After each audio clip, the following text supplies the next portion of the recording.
ಸ್ನೇಹಿತರೆ, ಒಬ್ಬ ಮುಗ್ಧ ರೈತನ ಮಗ ಒಬ್ಳು ಸುಂದರವಾದ ಮಹಾರಾಣಿನ ಹೇಗ್ ಮದ್ವೆ ಆಗ್ತಾನೆ. ಅವನ ಮುಗ್ಧತೆನ ನೋಡಿ ಅವನಿಗೆ ಸಹಾಯ ಮಾಡೋದಕ್ಕೆ ದೇವಲೋಕದಿಂದ ಯಾರು ಬರ್ತಾರೆ, ಅವನು ಮಹಾರಾಣಿನ ಮದ್ವೆ ಆಗೋದಕ್ಕೆ ಏನೆಲ್ಲ ಸಮಸ್ಯೆಗಳನ್ನ ಎದುರಿಸ್ತಾನೆ ಅನ್ನೋದನ್ನ ತಿಳ್ಕೊಬೇಕು ಅಂದ್ರೆ ತಪ್ಪದೆ ನೀವು ಈ ಮೂವಿನ ಸಂಪೂರ್ಣವಾಗಿ ನೋಡ್ಬೇಕು. ಅಂದಾಗೆ ನಾವಿವಾಗ ನೋಡ್ತಿರುವಂತ ಮೂವಿ 2021ರಲ್ಲಿ ರಿಲೀಸ್ ಆದ ಅಪಾನ್ ದ ಮ್ಯಾಜಿಕ್ ರೋಡ್ಸ್ ಅಂತ. ಇದೊಂದು ಫ್ಯಾಂಟಸಿ ಫಿಲ್ಮ್. ಈ ಮೂವಿಯ ಕತೆ ತುಂಬಾನೇ ಸುಂದರವಾಗಿದೆ. ಅದರಿಂದ ಇನ್ನ ಜಾಸ್ತಿ ಟೈಮ್ ವೇಸ್ಟ್ ಮಾಡದೆ ಈ ಮೂವಿ ಸ್ಟೋರಿ ಒಳಗಡೆ ಎಂಟ್ರಿ ಆಗೋಣ.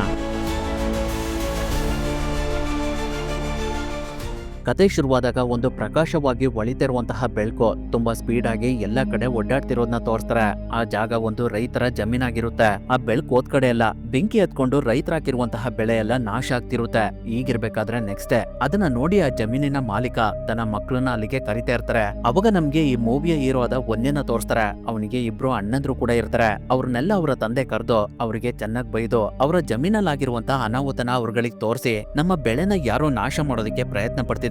ನೀವುಗಳು ಇವತ್ ರಾತ್ರಿ ಇಲ್ಲೇ ಇದ್ದು ಅವರನ್ನ ಕಂಡಿಡ್ದು ಅವರನ್ನ ಕಟಾಕಿ ಅಂತ ಹೇಳಿ ಅವರು ಅಲ್ಲಿಂದ ಹೋಗ್ತಾರೆ. ಅವಾಗ ಆ ಜವಾಬ್ದಾರಿನ ಒಂದ್ಯನ ಅಣ್ಣಂದ್ರು ಒಂದ್ಯನಿಗೆ ವಹಿಸ್ಬಿಡ್ತಾರೆ. ಅದರಿಂದ ಅವತ್ ರಾತ್ರಿ ಒಂದ್ಯ ಒಬ್ನೇ ಅವರ ಜಮೀನನ್ನ ಕಾಯ್ತಾ ಇರ್ತಾನೆ. ಅಲ್ಲಿಗೆ ಯಾರಾದ್ರೂ ಬಂದ್ರೆ ಅವರನ್ನ ಕಟಾಕೋದಕ್ಕೆ ಅಂತ ಅವನು ಒಂದು ಹಗ್ಗನ ರೆಡಿ ಮಾಡ್ಕೊಳ್ತಾ ಇರ್ತಾನೆ. ಅವಾಗ ಅವನಿಗೆ ಇದ್ದಕ್ಕಿದ್ದಾಗೆ ಒಂದು ಕುದುರೆ ಶಬ್ದ ಕೇಳಿಸುತ್ತೆ. ಅದರಿಂದ ಅವನು ಆ ಪ್ರಾಣಿ ಎಲ್ಲಿರ್ಬಹುದು ಅಂತ ನೋಡ್ತಿರ್ತಾನೆ. ಆ ಸಮಯದಲ್ಲಿ ಅವನ್ ಪಕ್ಕನೆ ಆ ಕುದುರೆ ಬಂದ್ ನಿಂತಿರುತ್ತೆ. ಅದನ್ನ ನೋಡಿ ಒಂದ್ಯನಿಗೆ ತುಂಬಾನೇ ಆಶ್ಚರ್ಯ ಆಗ್ತಿರುತ್ತೆ. ಯಾಕಂದ್ರೆ ಆ ಕುದುರೆ ಸಾಮಾನ್ಯ ಕುದುರೆ ಅಲ್ಲ, ತುಂಬಾ ಶಕ್ತಿ ಇರುವಂತ ಕುದುರೆ. ಅದು ಒಂದೇ ಮಾತಲ್ಲಿ ಹೇಳ್ಬೇಕು ಅಂದ್ರೆ ದೇವಲೋಕದಿಂದ ಬಂದಿರುವಂತಹ ಕುದುರೆ ಅದು. ಅದನ್ನ ವನ್ಯ ಅರ್ಥ ಮಾಡ್ಕೊಳ್ದೆ ಅವನ ಹತ್ರ ಇರುವಂತಹ ಹಗ್ಗದಿಂದ ಆ ಕುದುರೆನ ಹಿಡಿಯೋದಕ್ಕೆ ನೋಡ್ತಾನೆ. ಆದ್ರೆ ಆ ಕುದುರೆ ಅದ್ರ ಜೊತೆ ವನ್ಯನು ಕೂಡ ಅಲ್ಲಿಂದ ಎಳ್ಕೊಂಡು ಹೋಗ್ಬಿಡುತ್ತೆ. ಆ ಕುದುರೆನ ನೋಡಿ ವನ್ಯ, ನಾನ್ ನಿನ್ನನ್ನ ಯಾವುದೇ ಕಾರಣಕ್ಕೂ ಬಿಡೋದಿಲ್ಲ, ಹೇಗಾದ್ರೂ ಮಾಡಿ ನಿನ್ನನ್ನ ಹಿಡ್ದು ಮಾರ್ಕೆಟಿಗೆ ತಗೊಂಡೋಗಿ ಒಳ್ಳೆ ದುಡ್ಡಿಗೆ ಮಾರ್ತೀನಿ ಅಂತ ಹೇಳಿ ಅದಕ್ಕೆ ಹಾಕಿರುವಂತ ಹಗ್ಗನ ಕೈ ಬಿಡ್ತಾ ಇರೋದಿಲ್ಲ. ಅವಾಗ ಆ ಕುದುರೆ ಇದ್ದಕ್ಕಿದ್ದಾಗೆ ಹಾರೋದಕ್ಕೆ ಸ್ಟಾರ್ಟ್ ಮಾಡ್ಬಿಡುತ್ತೆ. ಅದನ್ನ ನೋಡಿ ವನ್ಯನ್ಗೆ ಇನ್ನೂ ತುಂಬಾ ಆಶ್ಚರ್ಯ ಆಗ್ತಿರುತ್ತೆ. ಅಷ್ಟಲ್ಲಿ ಅದು ಅವನನ್ನ ಕೆಳಗಡೆ ಬೀಳಿಸ್ಬಿಡುತ್ತೆ. ಅದರಿಂದ ಅವನಿಗೆ ಪ್ರಜ್ಞೆ ಹೋಗ್ಬಿಡುತ್ತೆ. ಸ್ವಲ್ಪ ಸಮಯದ ನಂತರ ಅವನಿಗೆ ಪ್ರಜ್ಞೆ ಬಂದಾಗ ಅವನ್ ಮುಂದೆ ಇದ್ದಂತ ಶಕ್ತಿಶಾಲಿ ಕುದುರೆ ಒಂದು ಹೊಂಡದೊಳಗಡೆ ಬಿದೋಗ್ಬಿಟ್ಟಿರುತ್ತೆ. ಅದಕ್ಕೆ ಮತ್ತೆ ಮೇಲ್ಗಡೆ ಬರೋದಕ್ಕೆ ಆಗ್ತಾ ಇರೋದಿಲ್ಲ. ಅದನ್ನ ನೋಡಿ ವನ್ಯ ಆ ಕುದುರೆನ ಮೇಲ್ಗಡೆ ಎಳೆಯೋದಕ್ಕೆ ತುಂಬಾ ಟ್ರೈ ಮಾಡ್ತಾನೆ. ಆದ್ರೆ ಅವನ ಕೈಲಿ ಆಗ್ತಾ ಇರೋದಿಲ್ಲ. ಅವಾಗ ಅವನು ಒಂದು ಪ್ಲಾನ್ ಮಾಡಿ ಅಲ್ಲೇ ಪಕ್ಕದಲ್ಲಿದ್ದ ನೀರೆತ್ತುವಂತಹ ಒಂದು ವೇಲಿಗೆ ಕುದುರೆ ಕಟ್ಟಿರುವಂತಹ ಹಗ್ಗನ ಕಟ್ಟಿ ಅದನ್ನ ತಿರುಗಿಸೋದಕ್ಕೆ ಸ್ಟಾರ್ಟ್ ಮಾಡ್ತಾನೆ. ಹಾಗಾಗಿ ಅದು ಸ್ವಲ್ಪ ಸ್ವಲ್ಪನೇ ಮೇಲ್ಗಡೆ ಬರ್ತಿರುತ್ತೆ. ಕೊನೆಗೆ ಹೇಗೋ ಮಾಡಿ ಅವನು ಆ ಕುದುರೆನ ಮೇಲ್ಗಡೆ ಎಳ್ದು ಅದನ್ನ ಬಂಧಿಸೋದಕ್ಕೆ ನೋಡ್ತಾ ಇರ್ತಾನೆ. ಅವಾಗ ಆ ಕುದುರೆ ವನ್ಯನ ನೋಡಿ ಕಣ್ಣೀರ್ ಆಗ್ತಿರುತ್ತೆ. ಅದನ್ನ ನೋಡಿ ವನ್ಯನಿಗೆ ತುಂಬಾನೇ ಬೇಜಾರಾಗುತ್ತೆ. ಹಾಗಾಗಿ ಅವನು ಆ ಕುದುರೆಗೆ ನಾನ್ ನಿನ್ನನ್ನ ರಿಲೀಸ್ ಮಾಡ್ತೀನಿ, ಆದ್ರೆ ನೀನ್ ನನ್ಗೆ ಮತ್ತೆ ನಮ್ಮ ಬೆಳೆನ ಹಾಳ್ ಮಾಡೋದಿಲ್ಲ ಅಂತ ಪ್ರಾಮಿಸ್ ಮಾಡು ಅಂತ ಕೇಳ್ತಾನೆ. ಅದಕ್ಕೆ ಆ ಕುದುರೆ ಕೂಡ ಒಪ್ಕೊಳ್ಳುತ್ತೆ. ಅದರಿಂದ ವನ್ಯ ಅದಕ್ಕೆ ಕಟ್ಟಿರುವಂತ ಹಗ್ಗನ ಬಿಚ್ಚಿ ನನಗೆ ಕೊಟ್ಟಿರುವಂತ ಭಾಷೆನ ಯಾವುದೇ ಕಾರಣಕ್ಕೂ ಮರಿಬೇಡ, ಇನ್ಮೇಲೆ ನೀನ್ ಇಲ್ಲಿಂದ ಹೋಗ್ಬಹುದು ಅಂತ ಹೇಳ್ತಾನೆ. ಹಾಗಾಗಿ ಆ ಕುದುರೆ ತುಂಬಾ ಖುಷಿಯಿಂದ ಅಲ್ಲಿಂದ ಓಡೋಗಿ ಮಿಂಚಿತರ ಮಾಯಾಗಿ ಚುಕ್ಕಿ ತರ ಆಕಾಶಕ್ಕೆ ಸೇರ್ಕೊಳ್ಳುತ್ತೆ. ಅದಾದ್ಮೇಲೆ ವನ್ಯ ಅವರ ಬೆಳೆನ ನೋಡಿ ನಾಳೆ ನನ್ನ ತಂದೆ ನನ್ನನ್ನ ಸುಮ್ನೆ ಬಿಡೋದಿಲ್ಲ ಅಂತ ಅನ್ಕೊಳ್ತಾ ಇರ್ತಾನೆ.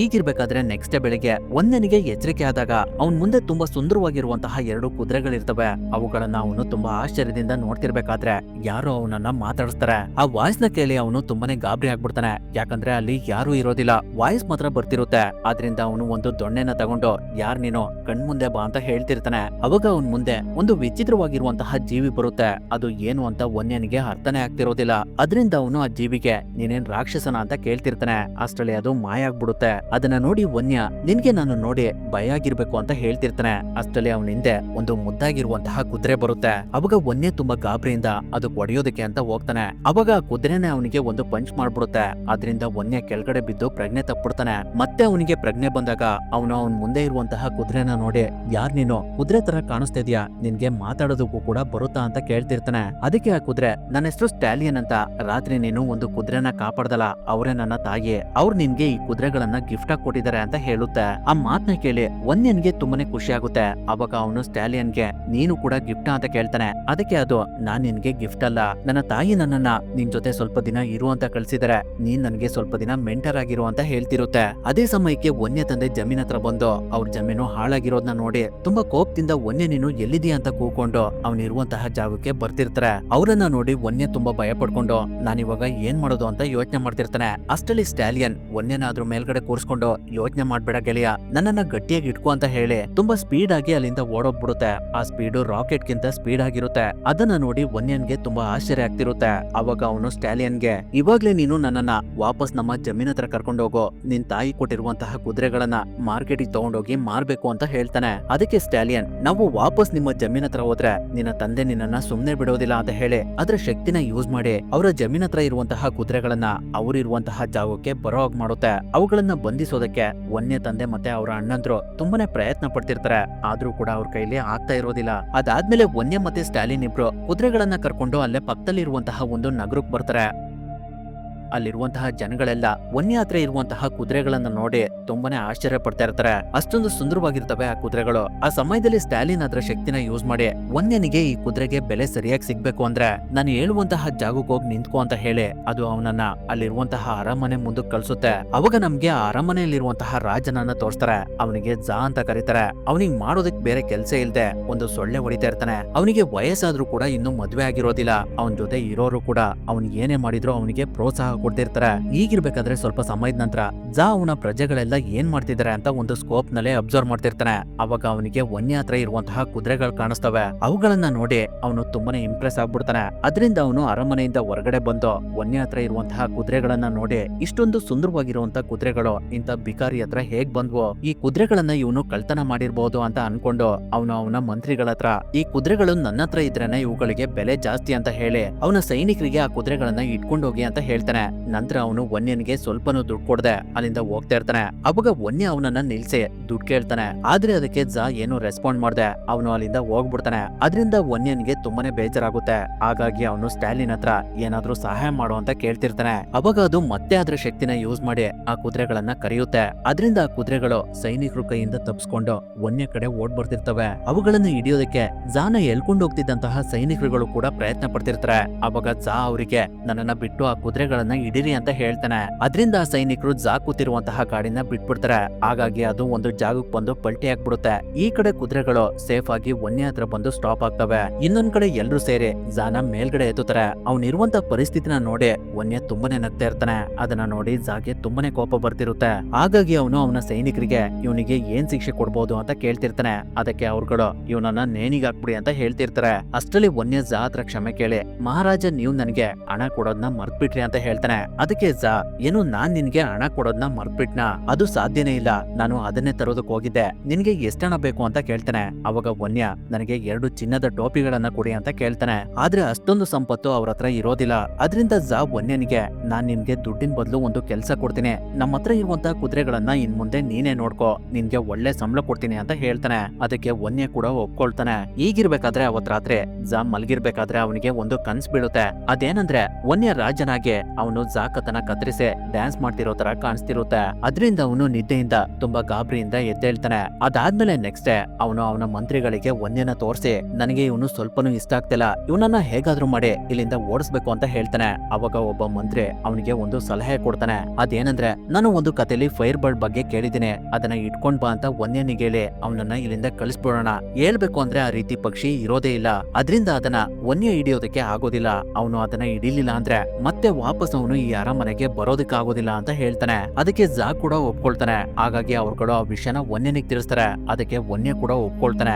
ನಂತರ ಅವನು ಆ ವಿಷಯನ ತಂದು ಸ್ಟಾಲಿನ್ ಹತ್ರ ಹೇಳ್ತಾನೆ. ಅವನೇನಾದ್ರೂ ನಾಳೆ ಬೆಳಿಗ್ಗೆ ಆಗೋಷ್ಟರಲ್ಲಿ ಆ ಬರ್ಡ್ ನ ಇಟ್ಕೊಂಡ್ ಬಂದ್ರೆ ಜಾ ಅವನಿಗೆ ಚಿನ್ನದಿಂದ ಮಾಡಿರುವಂತಹ ಒಂದು ವಸ್ತ್ರನ ಕೊಡ್ತೀನಿ ಅಂತ ಹೇಳಿರ್ತಾನೆ. ಆ ಮಾತನ್ನ ಕೇಳಿ ಸ್ಟಾಲಿನ್ ಆ ಫೈರ್ ಬರ್ಡ್ ಹತ್ರ ಹೋಗೋದು ಅಷ್ಟೊಂದು ಸುಲಭ ಅಲ್ಲ. ಅದ್ರ ಹತ್ರ ಹೋಗ್ಬೇಕು ಅಂದ್ರೆ ನೀರಲ್ಲಿರುವಂತಹ ಡ್ರಾಗನ್ ನ ದಾಟಿ ಬಿರುಗಾಳಿಯಿಂದ ಬಚಾವಾಗಿ ಆ ಬರ್ಡ್ ಇರುವಂತಹ ಜಾಗಕ್ಕೆ ಹೋದ್ರೆ ಆ ಫೈರ್ ಬರ್ಡ್ ಅದರ ಶಕ್ತಿನ ಯೂಸ್ ಮಾಡಿ ನಮ್ಮೆಲ್ಲರನ್ನು ಸಾಯಿಸ್ಬಿಡುತ್ತೆ. ಇದುವರೆಗೂ ಅಲ್ಲಿ ಹೋದವರು ಯಾರು ಕೂಡ ವಾಪಸ್ ಬಂದಿಲ್ಲ ಅಂತ ಹೇಳ್ತಿರುತ್ತೆ. ಆದ್ರೂ ಕೂಡ ಒನ್ಯ ಸ್ಟಾಲಿನ್ ಮಾತನ್ನ ಕೇಳ್ದೆ ಆ ಬರ್ಡ್ ನ ಹುಡ್ಕೋದಕ್ಕೆ ಹೊರಡ್ತಾನೆ. ಅವನಿಗೆ ಸ್ಟಾಲಿಯನ್ ಸಹಾಯ ಇರೋದ್ರಿಂದ ಅವ್ರುಗಳು ಡ್ರಾಗನ್ ಮತ್ತೆ ಬಿರುಗಾಳಿ ಇರುವಂತಹ ಜಾಗನೆಲ್ಲ ತುಂಬಾ ಸುಲಭವಾಗಿ ದಾಟಿ ಮುಂದೆ ಬರ್ತಾರೆ. ಅವಾಗ ಒಂದು ಜಾಗದಲ್ಲಿ ಒನ್ಯನಿಗೆ ಕೆಲವು ನಟ್ಸ್ ಗಳು ಸಿಗ್ತವೆ. ಅದನ್ನ ಅವನು ತಿನ್ನೋದಕ್ ನೋಡ್ತಾ ಇರ್ತಾನೆ. ಅದನ್ನ ಸ್ಟಾಲಿಯನ್ ತಪ್ಸಿ, ನೀನು ಈ ನಟ್ಸ್ ಗಳನ್ನ ತಿನ್ಬೇಡ, ಇವುಗಳಿಗೆ ಸ್ಲೀಪಿಂಗ್ ನಟ್ಸ್ ಅಂತ ಕರೀತಾರೆ. ಇವುಗಳು ಫೈರ್ ಬರ್ಡ್ ಗೆ ತುಂಬಾನೇ ಇಷ್ಟ. ಈ ನಟ್ಸ್ ಗಳನ್ನ ತಿನ್ಕೂಡ್ಲೆ ಸ್ವಲ್ಪ ಸಮಯದಲ್ಲೇ ಅವ್ರುಗಳು ಕನ್ಸಿನ ಲೋಕಕ್ಕೆ ಹೋಗ್ಬಿಡ್ತಾರೆ. ಅದರಿಂದನೇ ಫೈರ್ ಬರ್ಡ್ಸ್ ಗಳಿಗೆ ಈ ನಟ್ಸ್ ಗಳಂದ್ರೆ ತುಂಬಾನೇ ಇಷ್ಟ ಅಂತ ಹೇಳ್ತಿರುತ್ತೆ. ಆ ಮಾತನ್ನ ಕೇಳಿ ವನ್ಯ ಆ ನಟ್ಸ್ ಗಳನ್ನ ಸ್ವಲ್ಪ ಅವನ ಬ್ಯಾಗ್ ಒಳಗಡೆ ಇಟ್ಕೊಳ್ತಾನೆ. ಅದಾದ್ಮೇಲೆ ಅವ್ರುಗಳು ಫೈರ್ ಬರ್ಡ್ ಇರುವಂತಹ ಜಾಗಕ್ಕೆ ಬಂದು ವೇಟ್ ಮಾಡ್ತಿರ್ತಾರೆ. ಸ್ವಲ್ಪ ಸಮಯದ ನಂತರ ಕತ್ಲಾಗುತ್ತೆ. ಹಾಗಾಗಿ ವನ್ಯ ಅವ್ನು ತಂದಿರುವಂತಹ ನಟ್ಸ್ ಗಳನ್ನೆಲ್ಲ ಆ ಜಾಗದಲ್ಲಿ ಸ್ಪ್ರೆಡ್ ಮಾಡ್ತಾನೆ. ಅದಾದ್ಮೇಲೆ ಸ್ವಲ್ಪ ಸಮಯದ ನಂತರ ಫೈರ್ ಬರ್ಡ್ ಭೂಮಿಯಿಂದ ಹೊರಗಡೆ ಬಂದು ಆಕಾಶದಲ್ಲಿ ಫ್ಲೈ ಮಾಡ್ತಿರುತ್ತೆ. ಅವಾಗ ಅದಕ್ಕೆ ವನ್ಯ ಎಸ್ತಿರುವಂತಹ ನಟ್ಸ್ ಗಳು ಕಾಣ್ತವೆ. ಹಾಗಾಗಿ ಅದು ಆ ನಟ್ಸ್ ಗಳ ಹತ್ರ ಬಂದು ತುಂಬಾ ಖುಷಿಯಿಂದ ಅವುಗಳನ್ನ ತಿಂತಾ ಇರುತ್ತೆ. ಅವುಗಳನ್ನ ತಿಂತ ತಿಂತ ಅದಕ್ಕೂ ಕೂಡ ನಿದ್ದೆ ಬರ್ತಿರುತ್ತೆ. ಹಾಗಾಗಿ ಅದು ಕೆಳಗಡೆ ಬೀಳುತ್ತೆ. ಅಷ್ಟೊತ್ತಿಗಾಗ್ಲೇ ಸ್ಟಾಲಿಯನ್ ಮಲ್ಗ್ಬಿಟ್ಟಿರುತ್ತೆ. ಫೈರ್ ಬರ್ಡ್ ನಿದ್ದೆಗೆ ಹೋಗಿರೋದನ್ನ ನೋಡಿ ವನ್ಯ ಸ್ಟಾಲಿನ್ ನ ಎಬ್ಬಿಸ್ತಾ ಇರ್ತಾನೆ. ಅಷ್ಟರಲ್ಲಿ ಅವನಿರುವಂತಹ ಜಾಗಕ್ಕೆ ಫೈರ್ ಬರ್ಡ್ ಬಂದು ಅವನ ಹತ್ರ ಇದ್ದಂತಹ ನಟ್ಸ್ ನ ತಗೊಂಡು ತಿನ್ನೋದಕ್ ನೋಡ್ತಿರುತ್ತೆ. ಅದನ್ನ ನೋಡಿ ವನ್ಯ ತುಂಬಾ ಜೋರಾಗಿ ಕೂಕೋಗ್ಬಿಡ್ತಾನೆ. ಹಾಗಾಗಿ ಅದು ಅವ್ರಗಳ ಮೇಲೆ ಅಟ್ಯಾಕ್ ಮಾಡೋದಕ್ಕೆ ನೋಡ್ತಿರುತ್ತೆ. ಆ ಸಮಯದಲ್ಲಿ ಸ್ಟಾಲಿನ್ ವನ್ಯನ ಸೇವ್ ಮಾಡ್ತಿರುತ್ತೆ. ಅದರಿಂದ ಆ ಫೈರ್ ಬರ್ಡ್ ಮೊದಲು ಸ್ಟಾಲಿನ್ ಮೇಲೆ ಅಟ್ಯಾಕ್ ಮಾಡೋದಕ್ಕೆ ಪ್ರಯತ್ನ ಪಡುತ್ತೆ. ಆದ್ರೆ ಸ್ಟಾಲಿನ್ ಹೇಗೋ ಮಾಡಿ ಅದರಿಂದ ಬಚಾವಾಗ್ತಿರುತ್ತೆ. ಹಾಗಾಗಿ ಫೈರ್ ಬರ್ಡ್ಗೆ ಕೋಪ ಬಂದು ಅದು ಎಲ್ಲಾ ಕಡೆ ಬೆಂಕಿನ ಸ್ಪ್ರೆಡ್ ಮಾಡ್ಬಿಡುತ್ತೆ. ಅದರಿಂದ ಅಲ್ಲಿರುವಂತಹ ಮರಗಳೆಲ್ಲ ಕತ್ಕೊಂಡು ಉರಿತಾ ಇರ್ತವೆ. ಇನ್ನೇನದು ಸ್ಟಾಲಿನ್ ಮತ್ತೆ ವನ್ಯ ಮೇಲೆ ಅಟ್ಯಾಕ್ ಮಾಡ್ಬೇಕು. ಅಷ್ಟರಲ್ಲಿ ವನ್ಯ ಅವನ ಹತ್ರ ಇದ್ದಂತಹ ನಟ್ಸ್ ನ ತೆಗೆದು ಆ ಫೈರ್ ಬರ್ಡ್ ಮುಂದೆ ಎಸಿತಾನೆ. ಅವಾಗ ಅದು ಆ ನಟ್ಸ್ ನ ತಿಂದು ನಿದ್ದೆಗೆ ಹೋಗ್ಬಿಡುತ್ತೆ. ಆ ಸಮಯದಲ್ಲಿ ವನ್ಯ ಅದನ್ನ ಬಂಧಿಸ್ಬಿಡ್ತಾನೆ. ನೆಕ್ಸ್ಟ್ ಡೇ ಅದನ್ನ ಅವ್ರುಗಳು ಜಾತ್ರ ತಗೊಂಡು ಹೋಗೋದಕ್ಕೆ ರೆಡಿ ಮಾಡ್ಕೊಳ್ತಾ ಇರ್ತಾರೆ. ಅವಾಗ ಫೈರ್ ಬರ್ಡ್ ಗೆ ಎಚ್ಚರಿಕೆ ಆಗ್ಬಿಡುತ್ತೆ. ಅಷ್ಟೊತ್ತಿಗಾಗ್ಲೇ ಅದಕ್ಕೆ ವನ್ಯ ಕಬ್ಬಿಣದ ಸರಪಣಿಗಳಿಂದ ಬಂಧಿಸಿರೋದ್ರಿಂದ ಅದಕ್ಕೆ ಹಾರೋದಕ್ಕಾಗ್ತಾ ಇರೋದಿಲ್ಲ. ಅದರಿಂದ ಅದು ಕಣ್ಣೀರಾಗ್ತಿರುತ್ತೆ. ಅದನ್ನ ನೋಡಿ ವನ್ಯಗೆ ತುಂಬಾನೇ ಬೇಜಾರಾಗುತ್ತೆ. ಹಾಗಾಗಿ ಅವನು ಹಾಕಿರುವಂತ ಸರಪಣಿಗಳನ್ನ ಬಿಚ್ಚಿ ಆ ಫೈರ್ ಬರ್ಡ್ ಗೆ ಹಾರೋಗು ಅಂತ ಹೇಳ್ತಾನೆ. ಅವಾಗ ಅದು ತುಂಬಾ ಖುಷಿಯಿಂದ ಅಲ್ಲಿಂದ ಹಾರೋಗ್ತಿರುತ್ತೆ. ಅದನ್ನ ನೋಡಿ ವನ್ಯ ತುಂಬಾನೇ ಎಂಜಾಯ್ ಮಾಡ್ತಾ ಇರ್ತಾನೆ. ಆ ಫೈರ್ ಬರ್ಡ್ ಹಾರೋಗ್ತಿರ್ಬೇಕಾದ್ರೆ ಅದರ ಒಂದು ಪುಕ್ಕ ಕೆಳಗಡೆ ಬಂದು ವನ್ಯ ಕೈಗೆ ಸಿಗುತ್ತೆ. ಅದನ್ನ ನೋಡಿ ಸ್ಟಾಲಿನ್ ವನ್ಯಗೆ, ನೀನು ಆ ಫೈರ್ ಬರ್ಡ್ ನ ಯಾಕೆ ಬಿಟ್ಟೆ? ಅದಿಲ್ದೆ ನಾವು ಜಾ ಹತ್ರ ಹೋಗೋದಕ್ಕೆ ಆಗೋದಿಲ್ಲ. ಅದರಿಂದ ನಾವು ಬೇರೆ ಕಡೆ ಹೋಗೋಣ. ಅಲ್ಲಿ ನಮ್ಮನ್ನ ಯಾರು ಹುಡ್ಕೋದಿಲ್ಲ. ಆ ಜಾಗ ತುಂಬಾ ಸೇಫ್ ಆಗಿರುತ್ತೆ ಅಂತ ಹೇಳ್ತಿರುತ್ತೆ. ಅದಕ್ಕೆ ವನ್ಯ, ನಾವು ಎಲ್ಲಿಗೆ ಹೋಗುವಂತ ಅವಶ್ಯಕತೆ ಇಲ್ಲ. ನಾನು ಜಾ ಹೇಳಿದ ಕೆಲ್ಸನ ಮಾಡಿದ್ದೀನಿ. ಅದಕ್ಕೆ ಸಾಕ್ಷಿ ಈ ಪುಕ್ಕ. ಇದನ್ನ ಅವ್ರಗಳಿಗೆ ತೋರಿಸಿದ್ರೆ ಅವರೆಲ್ಲ ನಾನು ಫೈರ್ ಬರ್ಡ್ ನ ಹಿಡಿದಿದ್ದೀನಿ ಅಂತ ನಂಬ್ತಾರೆ ಅಂತ ಹೇಳಿ ಅವನು ಆ ಪುಕ್ಕನ ತಗೊಂಡು ಜಾ ಹತ್ರ ಹೋಗ್ತಾನೆ. ಆದ್ರೆ ಅಷ್ಟೊತ್ತಿಗೆ ಜಾ ವನ್ಯನ ಸಾಯಿಸೋದಕ್ಕೆ ಎಲ್ಲಾ ರೀತಿಯ ಏರ್ಪಾಟ್ನ ಮಾಡ್ಕೊಂಡಿರ್ತಾನೆ. ವನ್ಯ ನಾನು ಆ ಬರ್ಡ್ ನ ಹಿಡ್ದೆ ಅಂತ ಹೇಳಿದ್ರು ಕೂಡ ಯಾರು ಅವನ್ ಮಾತನ್ನ ನಂಬ್ತಾ ಇರೋದಿಲ್ಲ. ಅವಾಗ ಅವನು ಎಲ್ಲರಿಗೂ ಅವ್ನು ತಂದಿರುವಂತ ಫೈರ್ ಬರ್ಡ್ ಪುಕ್ಕನ ತೋರಿಸಿ, ಇದೇ ಫೈರ್ ಬರ್ಡ್ ನ ಪುಕ್ಕ, ನಾನು ಆ ಪಕ್ಷಿನ ಹಿಡ್ದಿರೋದಕ್ಕೆ ಇದೇ ಸಾಕ್ಷಿ ಅಂತ ಹೇಳ್ತಿರ್ತಾನೆ. ಆದ್ರೆ ಅಷ್ಟೊತ್ತಿಗೆ ಆ ಪುಕ್ಕದಲ್ಲಿರುವಂತ ಎನರ್ಜಿ ಹೋಗ್ಬಿಟ್ಟಿರುತ್ತೆ. ಅದರಿಂದ ಯಾರು ಅದು ಫೈರ್ ಬರ್ಡ್ ನ ಪುಕ್ಕ ಅಂತ ನಂಬ್ತಾ ಇರೋದಿಲ್ಲ. ಎಲ್ರು ಅವನನ್ನ ಗೇಲಿ ಮಾಡ್ಕೊಂಡು ನಗ್ತಾ ಇರ್ತಾರೆ. ಆ ಸಮಯನ ಯೂಸ್ ಮಾಡ್ಕೊಂಡು ಜಾ ಅವನ ಸೈನಿಕರಿಗೆ ವನ್ಯನ ಸಾಯಿಸ್ಬಿಡಿ ಅಂತ ಹೇಳಿ ಅವನು ಅಲ್ಲಿಂದ ಹೋಗ್ತಾ ಇರ್ತಾನೆ. ಇನ್ನೇನ್ ಸೈನಿಕರು ವನ್ಯನ ಸಾಯಿಸ್ಬೇಕು. ಅಷ್ಟಲ್ಲೇ ಅವ್ನು ತಂದಿರುವಂತಹ ಫೈರ್ ಬರ್ಡ್ ಪುಕ್ಕಕ್ಕೆ ಎನರ್ಜಿ ಬಂದ್ಬಿಡುತ್ತೆ. ಯಾಕಂದ್ರೆ ಅವ್ರುಗಳಿರುವಂತಹ ಜಾಗಕ್ಕೆ ವನ್ಯನ ಕಾಪಾಡೋದಕ್ಕೆ ಖುದ್ದಾಗೆ ಫೈರ್ ಬರ್ಡ್ ಬಂದ್ಬಿಡುತ್ತೆ. ಅದನ್ನ ನೋಡಿ ಅಲ್ಲಿದ್ದಂತಹ ಜನಗಳೆಲ್ಲ ವನ್ಯ ಹೇಳ್ತಿರೋದು ನಿಜ ಅಂತ ಹೇಳ್ತಿರ್ತಾರೆ. ಆ ಫೈರ್ ಬರ್ಡ್ ನಿಂದ ಇಡೀ ನಗರ ಎಲ್ಲ ರಾತ್ರಿನೂ ಕೂಡ ಪಳಪಳನೆ ಹೊಳಿತಾ ಇರುತ್ತೆ. ಜನಗಳೆಲ್ಲ ವನ್ಯನಿಗೆ ಸಪೋರ್ಟ್ ಮಾಡ್ತಿರೋದನ್ನ ನೋಡಿ ಜಾಗೆ ಬೇರೆ ದಾರಿ ಇಲ್ದೆ ಅವನು ವನ್ಯನಿಗೆ ಚಿನ್ನದ ಬಟ್ಟೆ ಮತ್ತೆ ಟೋಪಿನ ಕೊಟ್ಟು ಸನ್ಮಾನ ಮಾಡಿ ಇವತ್ ರಾತ್ರಿ ಎಲ್ಲರಿಗೂ ನನ್ ಕಡೆಯಿಂದ ಒಳ್ಳೆ ಊಟ ಇರುತ್ತೆ ಅಂತ ಅನೌನ್ಸ್ಮೆಂಟ್ ಮಾಡ್ತಾ ಇರ್ತಾನೆ. ಆದ್ರೆ ಜಾಗೆ ವನ್ಯನ ಕಂಡ್ರೆ ಸ್ವಲ್ಪನೂ ಇಷ್ಟ ಆಗ್ತಿರೋದಿಲ್ಲ. ಅದರಿಂದ ಅವನು ಅವನಿಗೆ ಏನ್ ಮಾಡ್ಬೇಕು ಅಂತ ಯೋಚನೆ ಮಾಡ್ತಿರ್ತಾನೆ. ಆ ಸಮಯದಲ್ಲಿ ಅವನ ಮಂತ್ರಿ ಮತ್ತೆ ಇನ್ನೊಂದು ಐಡಿಯಾ ಕೊಡ್ತಾನೆ. ಅದೇನಂದ್ರೆ, ಮಹಾರಾಜ ನಿಮ್ಗೆ ಮದ್ವೆನೇ ಆಗಿಲ್ಲ, ನಿಮ್ಗಿನ್ನೂ ತುಂಬಾ ಚಿಕ್ಕ ವಯಸ್ಸು ಅಂತ ನೀವು ಇಲ್ಲಿವರೆಗೂ ಸುಮ್ನಿದ್ರೆ. ಆದ್ರೆ ಇವಾಗ ಆ ಸಮಯ ಬಂದಿದೆ, ನಮ್ಮ ಖಜಾನೆ ಬೇರೆ ಖಾಲಿ ಆಗ್ತಿದೆ. ಅದರಿಂದ ತುಂಬಾ ಬೆಲೆ ಬಾಳುವಂತಹ ನಿಮ್ಮ ಸಂಗಾತಿಯನ್ನ ಹುಡ್ಕೋದಕ್ಕೆ ವನ್ಯನ ಕಳ್ಸೋಣ. ನಿಮ್ಮ ಸಂಗಾತಿಯ ಹೆಸರು ಸಾರ್ ಮೇಡನ್ ಅಂತ. ಅವಳು ಸೂರ್ಯನ ಬೆಳಕೆ ಇಲ್ದಿರುವಂತಹ ಜಾಗದಲ್ಲಿ ವಾಸ ಮಾಡ್ತಾಳೆ. ಅವಳು ವನ್ಯನ ಕೈಗೆ ಸಿಗೋದಕ್ಕೆ ಸಾಧ್ಯನೇ ಇಲ್ಲ ಅಂತ ಹೇಳ್ತಾನೆ. ಅದರಿಂದ ಜಾ ವನ್ಯನಿಗೆ ಸಾರ್ ಮೇಡನ್ ರಾಣಿನ ಕರ್ಕೊಂಡ್ ಬರ್ಬೇಕು ಅಂತ ಆದೇಶ ಮಾಡ್ತಾನೆ. ಆ ಸವಾಲ್ನು ಕೂಡ ಅವನು ತುಂಬಾ ಪ್ರೀತಿಯಿಂದ ಒಪ್ಕೊಳ್ತಾನೆ. ಆದ್ರೆ ಅವನು ಈ ಸವಾಲ್ನ ಒಪ್ಕೊಂಡಿದ್ದು ಸ್ಟಾಲಿಯನ್ಗೆ ಸ್ವಲ್ಪನೂ ಇಷ್ಟ ಇರೋದಿಲ್ಲ. ಯಾಕಂದ್ರೆ ಆ ರಾಣಿ ಇರುವಂತಹ ಜಾಗ ತುಂಬಾನೇ ಖತರ್ನಾಕ್ ಆಗಿರುತ್ತೆ. ಅಲ್ಲಿ ಹೋಗೋದು ಅಷ್ಟೊಂದು ಸುಲಭ ಅಲ್ಲ. ಆದ್ರೂ ಹೇಗೋ ಮಾಡಿ ಸ್ಟಾಲಿಯನ್ ವನ್ಯನ ಸಾರ್ ಮೇಡನ್ ರಾಣಿ ಇರುವಂತಹ ಜಾಗಕ್ಕೆ ಕರ್ಕೊಂಡ್ ಬರುತ್ತೆ. ಅವಳು ಒಂದು ಐಸ್ ಪ್ಯಾಲೇಸ್ ನಲ್ಲಿ ವಾಸ ಮಾಡ್ತಿರ್ತಾಳೆ. ಆ ಪ್ಯಾಲೇಸ್ ಹತ್ರ ಹೋಗೋದಕ್ಕೆ ಯಾವುದೇ ರೀತಿ ದಾರಿ ಇರೋದಿಲ್ಲ. ಎಲ್ಲಾ ಕಡೆ ಐಸ್ ಇಂದ ಕವರ್ ಆಗಿರುತ್ತೆ. ಆದ್ರೂ ಕೂಡ ವನ್ಯ ಆ ಶಿಖರನ ಹತ್ಕೊಂಡು ಮೇಲ್ಗಡೆ ಹೋಗ್ತಾನೆ. ಅವನ್ ಜೊತೆ ಸ್ಟಾಲಿನ್ ಕೂಡ ಹೋಗಿರುತ್ತೆ. ಅದು ವನ್ಯನಿಗೆ ಈ ಜಾಗ ತುಂಬಾ ಜಾದುಯಿಂದ ಕೂಡಿದೆ. ಈ ಪ್ಯಾಲೇಸ್ ಒಳಗಡೆ ಹೋಗೋದು ಅಷ್ಟೊಂದು ಸುಲಭ ಅಲ್ಲ. ನಾವು ಇಲ್ಲಿಂದ ವಾಪಸ್ ಹೋಗೋಣ ಅಂತ ಹೇಳ್ತಿರುತ್ತೆ. ಆದ್ರೂ ಕೂಡ ವನ್ಯ ಸ್ವಲ್ಪನೂ ಭಯ ಪಡದೆ ಆ ಪ್ಯಾಲೇಸ್ ಒಳಗಡೆ ಹೋಗೋದಕ್ಕೆ ಅಂತ ಹೋಗ್ತಾನೆ. ಆದ್ರೆ ಆ ಪ್ಯಾಲೇಸ್ಗೆ ಅನ್ವಿಸಿಬಲ್ ಪ್ರೊಟೆಕ್ಷನ್ ಇರುತ್ತೆ. ಅದು ಐಸ್ ಇಂದ ಕವರ್ ಆಗಿರುತ್ತೆ. ಅದರಿಂದ ವನ್ಯ ಅದ್ರೊಳಗಡೆ ಒಳಗಡೆ ಹೇಗ್ ಹೋಗೋದು ಅಂತ ಯೋಚನೆ ಮಾಡ್ತಿರ್ತಾನೆ. ಅವಾಗ ಅವನ ಹತ್ರ ಇದ್ದಂತ ಫೈರ್ ಬರ್ಡ್ ನ ಪುಕ್ಕ ಹೊರಗಡೆ ಬಂದು ಪ್ರೊಟೆಕ್ಷನ್ ಶೀಲ್ಡ್ ನ ಬ್ರೇಕ್ ಮಾಡ್ಕೊಂಡು ಒಳಗಡೆ ಹೋಗ್ಬಿಡುತ್ತೆ. ಹಾಗಾಗಿ ಅರಮನೆ ಸುತ್ತ ಇದ್ದಂತಹ ಐಸ್ ಎಲ್ಲ ನೀರಾಗಿ ಹರಿದೋಗ್ಬಿಡುತ್ತೆ. ಅದ್ರ ಫೋರ್ಸ್ಗೆ ಸ್ಟಾಲಿನ್ ಕೂಚ್ಕೊಂಡು ಕೆಳಗಡೆ ಬಿದ್ದೋಗ್ಬಿಡುತ್ತೆ. ಅದು ಕೆಳಗಡೆ ಬೀಳೋಷ್ಟ್ರಲ್ಲಿ ಅದ್ರ ಸುತ್ತ ಐಸ್ ಕವರ್ ಆಗ್ಬಿಟ್ಟಿರುತ್ತೆ. ಅದರಿಂದ ಅದು ಹೊರಗಡೆ ಬರೋದಕ್ಕೆ ತುಂಬಾ ಪ್ರಯತ್ನ ಪಡ್ತಿರುತ್ತೆ. ಆ ಸಮಯದಲ್ಲಿ ಈ ಕಡೆ ವನ್ಯ ಅರಮನೆ ಒಳಗಡೆ ಬಂದ್ ನೋಡಿದ್ರೆ ಅಲ್ಲಿ ಸಾರಾ ಮೇಡನ್ ರಾಣಿ ತರ ತುಂಬಾ ಜನ ಮಲಗಿರ್ತಾರೆ. ಅದ್ರಲ್ಲಿ ನಿಜವಾದ ರಾಣಿ ಯಾರು ಅಂತ ಅವನಿಗೆ ಕಂಡುಹಿಡಿಯೋದಕ್ಕೆ ಆಗ್ತಾ ಇರೋದಿಲ್ಲ.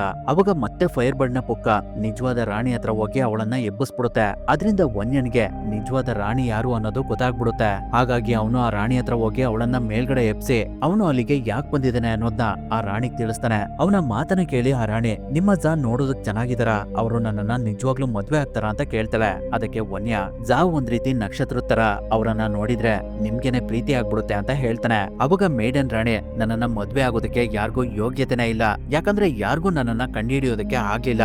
ನೀನ್ ನನ್ನನ್ನ ಕಂಡಿಡ್ದೆ, ಆದ್ರೆ ನೀನೊಬ್ಬ ಕುದುರೆ ಕಾಯನೋ, ನಿನ್ನನ್ನ ನಾನು ಹೇಗ್ ಮದ್ವೆ ಆಗ್ಲಿ ಅಂತ ಹೇಳಿ ಅವಳು ಅರಮನೆಯಿಂದ ಹೊರಗಡೆ ಬಂದು ಬೆಟ್ಟದ ಮೇಲ್ಗಡೆಯಿಂದ ಕೆಳಗಡೆ ಬಿದ್ಬಿಡ್ತಾಳೆ.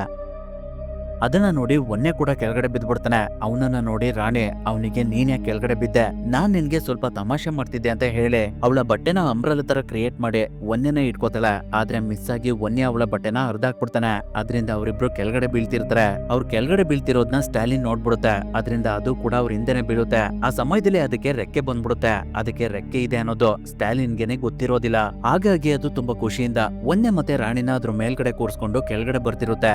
ವನ್ಯ ಮೇಡಿನ ರಾಣಿನ ನೋಡಿ ತುಂಬಾನೇ ಇಂಪ್ರೆಸ್ ಆಗ್ಬಿಟ್ಟಿರ್ತಾನೆ. ಮದ್ವೆ ಆದ್ರೆ ಅವಳನ್ನೇ ಮದ್ವೆ ಆಗ್ಬೇಕು ಅಂತ ಅನ್ಕೊಳ್ತಾ ಇರ್ತಾನೆ. ಆ ಸಮಯದಲ್ಲಿ ಮೇಡನ್ ರಾಣಿ ಪ್ರಜ್ಞೆ ತಪ್ಪಿಟ್ಟಿರ್ತಾಳೆ. ಹಾಗಾಗಿ ಅವ್ರುಗಳು ಕೆಳಗಡೆ ಬಂದು ಅವತ್ ರಾತ್ರಿ ಒಂದು ಜಾಗದಲ್ಲಿ ರೆಸ್ಟ್ ಮಾಡ್ತಿರ್ತಾರೆ. ಸ್ಟಾಲಿನ್ಗೆ ವನ್ಯ ಮೇಡನ್ ರಾಣಿನ ಪ್ರೀತಿ ಮಾಡ್ತಿರೋದು ಗೊತ್ತಾಗ್ಬಿಡುತ್ತೆ. ಅದರಿಂದ ಅದು ಅವನನ್ನ ಪಕ್ಕಕ್ಕೆ ಕರ್ಕೊಂಡೋಗಿ, ನೀನು ಮೇಡನ್ ರಾಣಿನ ಪ್ರೀತಿ ಮಾಡ್ತಿದ್ಯಾ, ಇದು ನಿನ್ಗೆ ಒಳ್ಳೆ ಅವಕಾಶ.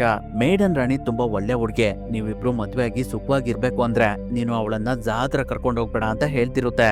ಆದ್ರೆ ಅವನ ಮಾತನ್ನ ವನ್ಯ ಕೇಳೋದಿಲ್ಲ.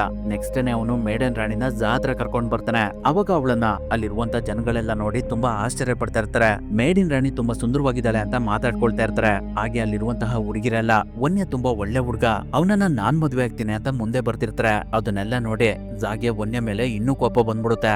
ಆದ್ರೂ ಅವನಿಗೆ ಬೇರೆ ದಾರಿ ಇಲ್ದೆ ವನ್ಯನಿಗೆ ಇನ್ನು ತುಂಬಾ ಬೆಲೆ ಬಾಳುವಂತಹ ಬಟ್ಟೆನ ಕೊಟ್ಟು ಅವನಿಗೆ ಸನ್ಮಾನ ಮಾಡ್ತಾರೆ. ಅವನನ್ನ ಆ ಬಟ್ಟೆಲ್ ನೋಡಿ ಸ್ಟಾಲಿನ್ ತುಂಬಾನೇ ಖುಷಿ ಪಡ್ತಿರುತ್ತೆ. ಆದ್ರೆ ಆ ಖುಷಿ ವನ್ಯನಿಗಿರೋದಿಲ್ಲ. ಯಾಕಂದ್ರೆ ಅವನ್ ಮನ್ಸೆಲ್ಲ ಮೇಡನ್ ರಾಣಿ ಮೇಲೆ ಇರುತ್ತೆ. ಮೇಡನ್ ರಾಣಿ ಮಹಾರಾಜನನ್ನ ಮದ್ವೆ ಆದ್ರೆ ತುಂಬಾ ಸುಖವಾಗಿರ್ತಾಳೆ ಅಂತ ಅನ್ಕೊಂಡು ಅವನು ಆ ರೀತಿ ನಡ್ಕೊಳ್ತಾ ಇರ್ತಾನೆ. ಅದರಿಂದ ಸ್ಟಾಲಿನ್ ಅವನಿಗೆ, ಇವಾಗ್ಲೂ ನಿನ್ಗೆ ಅವಕಾಶ ಇದೆ, ಯೋಚನೆ ಮಾಡು ಅಂತ ಹೇಳ್ತಿರುತ್ತೆ.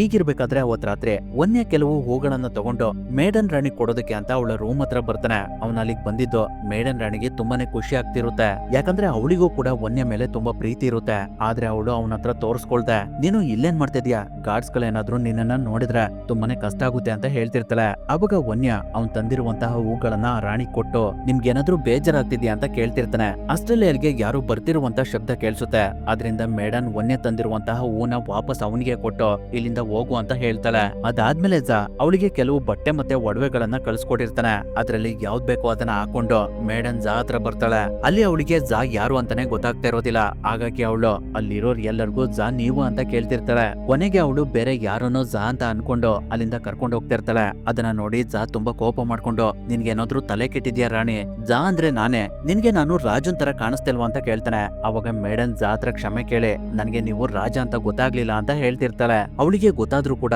ಆ ರೀತಿ ಬಿಹೇವ್ ಮಾಡ್ತಿರ್ತಾಳೆ. ಯಾಕಂದ್ರೆ ಅವಳಿಗೆ ಜಾ ಕಂಡ್ರೆ ಸ್ವಲ್ಪನೂ ಇಷ್ಟ ಇರೋದಿಲ್ಲ. ಹಾಗಾಗಿ ಅವಳು ಜಾಗೆ, ನೀವು ನನ್ನನ್ನ ಮದ್ವೆ ಆಗ್ಬೇಕು ಅಂದ್ರೆ ನನ್ನ ಗ್ರ್ಯಾಂಡ್ ಮದರ್ ಕೊಟ್ಟಿರುವಂತಹ ರಿಂಗ್ ನ ತರ್ಬೇಕು, ಅದನ್ನ ನಾನು ಒಂದು ಸಮುದ್ರದಲ್ಲಿ ಕಳ್ಕೊಂಡಿದ್ದೀನಿ, ಅದಿಲ್ದೆ ನಾನು ಯಾವುದೇ ಕಾರಣಕ್ಕೂ ನಿಮ್ಮನ್ನ ಮದ್ವೆ ಆಗೋದಿಲ್ಲ ಅಂತ ಹೇಳ್ತಾಳೆ. ಆ ಮಾತನ್ನ ಕೇಳಿ ಜಾಗೆ ಏನ್ ಮಾಡ್ಬೇಕು ಅಂತಾನೆ ಗೊತ್ತಾಗ್ತಾ ಇರೋದಿಲ್ಲ. ಅಷ್ಟರಲ್ಲಿ ಅಲ್ಲಿಗೆ ವನ್ಯ ಬಂದು, ಮಹಾರಾಜ ಆ ರಿಂಗ್ ನ ನಾನ್ ತಗೊಂಡ್ ಬರ್ತೀನಿ, ಎಷ್ಟೇ ಕಷ್ಟ ಆದ್ರೂ ಪರವಾಗಿಲ್ಲ, ಅದನ್ನ ಹುಡುಕಿ ನಿಮಗ್ ತಂದ್ಕೊಡ್ತೀನಿ ಅಂತ ಹೇಳ್ತಾನೆ. ಅದಕ್ಕೆ ಜಾ ಕೂಡ ಒಪ್ಕೊಳ್ತಾನೆ. ಮೇಡನ್ ವನ್ಯನ ಹುಚ್ಚುತನ ನೋಡಿ ಅವಳಿಗೆ ಅವನು ಇನ್ನೂ ತುಂಬಾ ಇಷ್ಟ ಆಗ್ಬಿಡ್ತಾನೆ. ಈಗಿರ್ಬೇಕಾದ್ರೆ ವನ್ಯ ಮಲಗಿದ್ಮೇಲೆ ಸ್ಟಾಲಿನ್ ತುಂಬಾನೇ ಯೋಚನೆ ಮಾಡ್ತಿರುತ್ತೆ.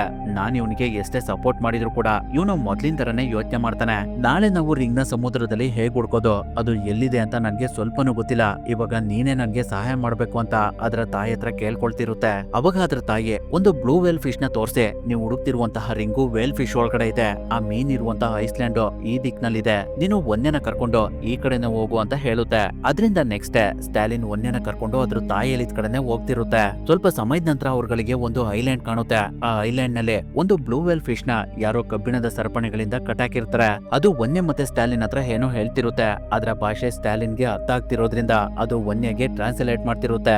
ಅದೇನಂದ್ರೆ, ನಾನು 100ಕ್ಕಿಂತ ಹೆಚ್ಚು ಹಡಗುಗಳನ್ನ ನುಂಗ್ಬಿಟ್ಟಿದ್ದೀನಿ, ಅದರಿಂದ ಎಲ್ರೂ ಸೇರಿ ನನಗೆ ಈ ರೀತಿ ಶಿಕ್ಷೆ ಕೊಟ್ಟಿದ್ದಾರೆ. ನನಗೆ ಇವಾಗ ನನ್ನ ತಪ್ಪಿನ ಅರಿವಾಗಿದೆ, ದಯವಿಟ್ಟು ನೀವು ನನಗೆ ಸಹಾಯ ಮಾಡಿ ಅಂತ ಕೇಳ್ತಿರುತ್ತೆ. ಆ ಮಾತನ್ನ ಕೇಳಿ ವನ್ಯ, ನಾವು ಈ ಫಿಶ್ಗೆ ಏನಾದ್ರೂ ಸಹಾಯ ಮಾಡ್ಬೇಕು ಅಂತ ಹೇಳಿ ಒಂದು ಪ್ಲಾನ್ ಮಾಡ್ತಾನೆ. ನಾವು ಹೇಗಾದ್ರೂ ಮಾಡಿ ಈ ಮೀನ್ಗೆ ಸೀನ್ ಬರೋ ತರ ಮಾಡೋಣ, ಅದರಿಂದ ಇದ್ರೊಳಗಡೆ ಇರುವಂತಹ ಶಿಪ್ ಗಳೆಲ್ಲ ಹೊರಗಡೆ ಬರ್ತವೆ, ಅವಾಗ ಇದು ಕಟ್ಟಿರುವಂತಹ ಕಬ್ಬಿಣದ ಚೈನ್ ಗಳು ಕೂಡ ಕಟ್ಟಾಗ್ತವೆ ಅಂತ ಹೇಳ್ತಾನೆ. ಹಾಗಾಗಿ ಅವ್ರುಗಳು ಆ ಬ್ಲೂ ವೇಲ್ ಫಿಶ್ ಮೂಗ್ ಒಳಗಡೆ ಹೋಗ್ತಾರೆ. ನಂತರ ಅವರು ಆ ಮೀನ್ಗೆ ಸೀನ್ ಬರೋ ತರ ಮಾಡ್ತಾರೆ. ಆ ಸಮಯದಲ್ಲಿ ಅದು ಕಟ್ಟಿರುವಂತಹ ಚೈನ್ ಗಳೆಲ್ಲ ಕಟ್ಟಾಗ್ತಿರ್ತವೆ, ಅದ್ ನುಂಗಿರುವಂತಹ ಶಿಪ್ ಗಳೆಲ್ಲ ಹೊರಗಡೆ ಬರ್ತಿರ್ತವೆ. ಅದನ್ನ ನೋಡಿ ವನ್ಯ ಮತ್ತೆ ಸ್ಟಾಲಿನ್ ಇಬ್ರು ತುಂಬಾನೇ ಖುಷಿ ಪಡ್ತಿರ್ತಾರೆ. ಅದಾದ್ಮೇಲೆ ಸ್ಟಾಲಿನ್ ವನ್ಯಗೆ, ನೀನು ಆ ಫಿಶ್ ಹತ್ರ ರಿಂಗ್ ಬಗ್ಗೆ ಮಾತಾಡ್ದ ಅಂತ ಕೇಳುತ್ತೆ.